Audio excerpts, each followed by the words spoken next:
दोस्तों, आप सभी लोगों का हार्दिक स्वागत है मेरे YouTube चैनल पे। ये SQLite database library with Python का पार्ट 4 है। अभी तक हम लोगों ने डेटाबेस क्या होता है ये जान लिया, डेटाबेस कितने प्रकार के होते हैं ये भी जान लिया, और उसमें से एक जो रिलेशनल डेटाबेस होता है SQLite, उसको हम लोगों ने एग्जाम्पल के रूप में लिया और पाइथन प्रोग्राम की हेल्प से मैंने आप लोगों को SQLite डेटाबेस बनाना सिखाया और फिर साथ ही साथ उसमें टेबल भी बनाना बताई और SQLite को कैसे ओपन करते हैं ये भी बताया। आज अब से हम लोग क्या करेंगे कि एक GUI फॉर्म बनाएंगे। ठीक है, आप यहाँ देख सकते हैं लेबल हो गई और एंट्री हो गई और एक मैंने यहाँ पर बटन बना दी है। जब हम लोग बटन पर क्लिक करेंगे, when user click on button, तो क्या टास्क परफॉर्म होगी, जितना भी हम लोग एंट्री में लिखेंगे वो सारा का सारा इस डेटाबेस की टेबल पे जाकर के सेव हो जाएगा। ये बटन का काम होगा कि ये डेटाबेस को भी क्रिएट करेगी अगर आपके सिस्टम में वो डेटाबेस नहीं होगा, और साथ ही साथ टेबल भी बनाएगी, और यहाँ पर जो रिकॉर्ड लिखा होगा वो रिकॉर्ड यहाँ पर जा करके सेव हो जाएगा। ठीक है, तो इस तरह से दोस्तों हम लोग छोटे छोटे अपने सॉफ्टवेयर बना सकते हैं, और मेरे इस ट्यूटोरियल का मेन मकसद यही है। पहले हम लोग SQLite 3 को अंडरस्टैंड कर लेते हैं, फिर इसके बाद हम लोग MySQL सर्वर की तरफ मूव करेंगे। जितनी भी बड़ी बड़ी इंडस्ट्री होती हैं वहाँ पर आप लोगों ने देखा होगा हर शख्स टैली या का यूज़ नहीं कर रहे हैं, क्योंकि टैली उनकी रिक्वायरमेंट को फुलफिल नहीं कर पाती है। ठीक है, और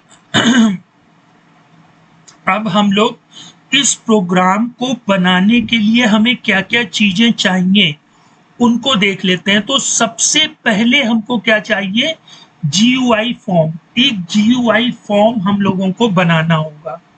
ठीक है, आप स्क्रीन पर देख सकते हैं, ये इस चीज को हम लोग GUI फॉर्म बोलते हैं। ठीक है, इस GUI फॉर्म के बाद हम लोग कितनी लेवल बनाएंगे दोस्तों, 2 लेवल। अब जरूरी नहीं है, वो तो हमारे प्रोग्राम पर डिपेंड करता है कि हमें कितनी वैल्यू यूजर से लेनी है। अभी हम लोग 2 लेवल का ही एग्जांपल देख रहे हैं, आप यहाँ 3 लेवल भी बना सकते हैं, 4, 5, जितनी हमें आवश्यकता होगी प्रोग्राम को बनाते समय उतनी हम लेवल बना सकते हैं। अच्छा, अब लेवल बना लेने के बाद जब तक हम अपने उस GUI फॉर्म में उसको प्लेस या पैक या ग्रिड नहीं करेंगे उस लेवल को, तब तक वो हमारे फॉर्म में विजिबल नहीं होगी। दोस्तों, ये जब मैंने आपको Excel to Tally using Python में ये चीज़ें बताई थी कि प्लेस क्या होता है, पैक क्या होता है, ग्रिड क्या होता है, तो जिन लोगों को नहीं पता है मैं उनसे रिक्वेस्ट करूँगा कि आप लोग मेरे उस प्लेलिस्ट पे जा कर के स्टार्टिंग में ही मैंने बताया है, वहाँ से आपको एक्सेल टू टैली का भी रिवीजन हो जाएगा, साथ ही साथ प्लेस, पैक और ग्रिड क्या होते हैं वो भी अंडरस्टैंड कर लेंगे। मैं यहाँ पर भी बताऊंगा लेकिन उतना डीपली अब नहीं बता पाऊंगा दोस्तों, क्योंकि हम लोगों को काफ़ी फास्ट चलना है ना। अभी तो डेटाबेस की शुरुआत हुई है, अभी डेटाबेस की टेबलों को लिंक करना और एक से एक बेहतरीन सॉफ्टवेयर बनाना है ना। तो इसलिए मैं आप लोगों से रिक्वेस्ट करूंगा कि आप लोग प्लीज़ मेरे उस प्लेलिस्ट पर विजिट करके उसको देख लें।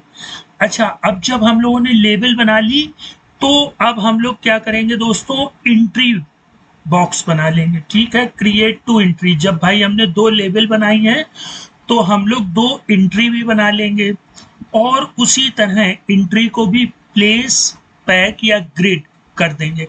अभी मैं आगे आपको बताऊंगा दोस्तों। ठीक है, आप घबराइएगा नहीं कि प्लेस, पैक या ग्रिड क्या होता है, वो मैं आपको यहाँ पर बताऊंगा।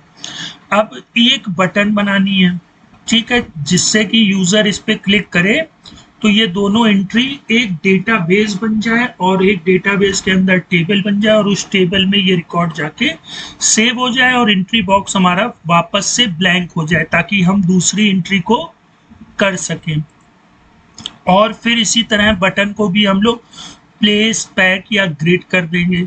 अब सबसे इम्पोर्टेंट चीज, हमें बटन को एक कमांड भी देनी होगी जिससे कि वो डेटाबेस बनाएगा, टेबल बनाएगा और रिकॉर्ड को सेव करेगा। तो ये 8 टास्क हैं दोस्तों। अब ये हम लोग एक एक करके पूरी बारीकी से समझेंगे और ये सारी टास्क हम लोग किंटर लाइब्रेरी की हेल्प से कर सकते हैं। किंटर क्या है? एक GUI लाइब्रेरी होती है पाइथन की, ठीक है। तो हम लोगों को, आप कोई भी टेक्स्ट एडिटर ले सकते हैं, VS कोड, सब्लाइम टेक्स्ट, पाइचार्म, है ना। मैं VS कोड यूज करता हूं, आप जो भी चाहें वो टेक्स्ट एडिटर ले सकते हैं, यहाँ तक कि नोटपैड को भी ले सकते हैं। आप उसमें टेक्स्ट लिख लीजिए, फिर उसका नाम .py रख दीजिए। और मैं अभी आगे आने वाले ट्यूटोरियल में आप लोगों को ये भी बताऊंगा कि हम लोग .txt में .py बना करके कैसे उसको रन करें, कैसे उसकी .exe फाइल बनाएं। ये सारी चीजें मैंने बताई हैं और अभी और भी आगे आप लोगों को बताऊंगा। तो सबसे पहले अगर हमें GUI लाइब्रेरी बनानी है, ठीक है, सॉरी GUI फॉर्म बनाना है, तो हम लोग GUI लाइब्रेरी का यूज करते हैं।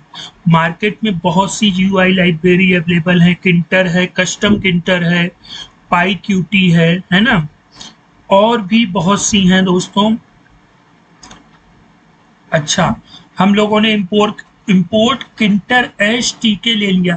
HTK मतलब अब हम लोग बार बार किंटर ना लिख करके TK से ही अपना काम चला लेंगे। अब देखिए, सबसे पहले ये root is equal to tk.tk। अब ये यहाँ पे मैंने HTK ले लिया तो मैंने यहाँ TK लिख दिया। अगर मैं HTK ना लिखता तो मुझे यहाँ लिखना पड़ता kinter.tk और फिर मैंने इस पे मेन लूप लगा दिया, ठीक है। तो रूट हमारी विंडो का एक वेरिएबल हो गया, ठीक है। और रूट डॉट मेन लूप मतलब अगर हम लोग रूट डॉट मेन लूप का यूज नहीं करेंगे तो हमारा फॉर्म ओपन होगा और तुरंत ही क्लोज हो जाएगा, तो इसका यूज कंपलसरी है।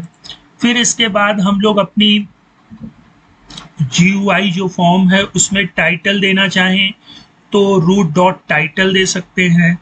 अगर हम लोग उसकी ज्योमेट्री मतलब उसके साइज, हाइट और विड्थ को सेट करना चाहें तो वो ज्योमेट्री एट्रीब्यूट से कर सकते हैं। और साथ ही साथ अगर हमें अपनी GUI फॉर्म के कलर को चेंज करना है तो कॉन्फ़िगर का यूज कर सकते हैं। और इसमें मैंने BG मतलब बैकग्राउंड लाइट ब्लू ले लिया, ठीक है। आप ये प्रोग्राम जैसे ही लिख के पाइथन को रन करेंगे तो आपके सामने एक ये GUI लाइब्रेरी बन जाएगी, ठीक है। दोस्तों, कोड को फिर से एक बार समझ लीजिए। हमें GUI लाइब्रेरी बनानी है, मैं किंटर में बना रहा हूं, तो सबसे पहले मैंने इंपोर्ट किंटर एज TK लिख लिया।